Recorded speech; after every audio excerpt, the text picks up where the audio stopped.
नमस्कार, मैं हुमाही सिंह और आप देख रहे हैं नेक्स्ट 9 न्यूज। कांग्रेस नेता राहुल गांधी ने 2019 लोकसभा चुनाव के पारंपरिक सीट यानी अमेठी के साथ साथ केरल के वायनाड से भी चुनाव लड़ने का फैसला किया था, लेकिन उस वक्त स्मृति ईरानी ने राहुल गांधी को अमेठी में हरा दिया था। अब ऐसे में वायनाड से राहुल गांधी जीते, लेकिन अब खबरें आ रही हैं कि राहुल गांधी भी वायनाड सीट छोड़ने की तैयारी में है। आपको बता दें, राहुल गांधी आगामी लोकसभा चुनाव में 2 सीटों से चुनाव लड़ने वाले हैं। सूत्रों के मुताबिक अगर माना जाए तो राहुल गांधी कर्नाटक या तेलंगाना में से एक और उत्तर प्रदेश में एक सीट से चुनाव लड़ेंगे।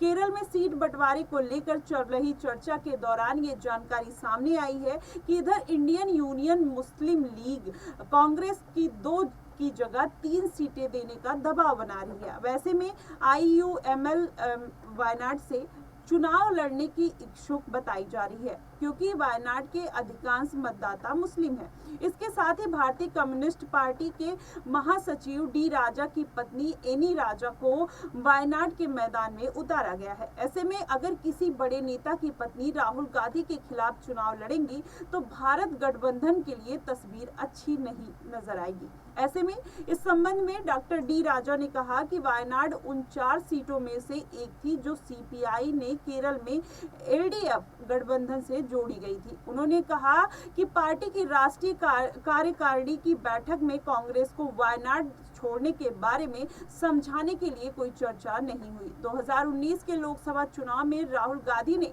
इस निर्वाचन क्षेत्र में CPI के PP पर जीत हासिल की और वहीं सुनील 4 लाख वोटों से हार गए और लोकसभा पहुंच गए। लेकिन अब ऐसे में बड़ा सवाल खड़ा होता है कि क्या राहुल गांधी अमेठी उनका गढ़ माना जाता रहा है, वो एक हार के बाद वो अमेठी क्यों छोड़ना चाह रहे हैं? क्या उनको डर है कि स्मृति ईरानी अमेठी में उनको बड़ा टक्कर देते हुए नजर आएंगी? वहीं वायनाड से सोनिया गांधी का दबदबा बढ़ता हुआ नजर आ रहा था, लेकिन वायनाड से सोनिया गांधी ने भी अब राज्य सभा की तरफ रुख कर लिया है। ऐसे में बड़े सवाल खड़े होते हैं कि राहुल गांधी आखिरकार अमेठी और रायबरेली और वायनाड की सीट छोड़कर तेलंगाना क्यों जाना चाहते हैं? ऐसे में राहुल गांधी के लिए क्या आने वाले समय में मुश्किलें बढ़ सकती है, क्योंकि राहुल गांधी जहां पर उनकी एक पैठ जमी हुई थी, अब उनको वहां पर मुस्लिम वोट ज्यादा है, उसको अट्रैक्ट करना पड़ेगा। उसके बाद राहुल गांधी को कहीं ना कहीं वहां पर जाकर जनाधार फिर से क्रिएट करना पड़ेगा। अब ऐसे में देखना होगा कि राहुल गांधी अपना दबदबा उन लोगों के बीच में बना पाते हैं,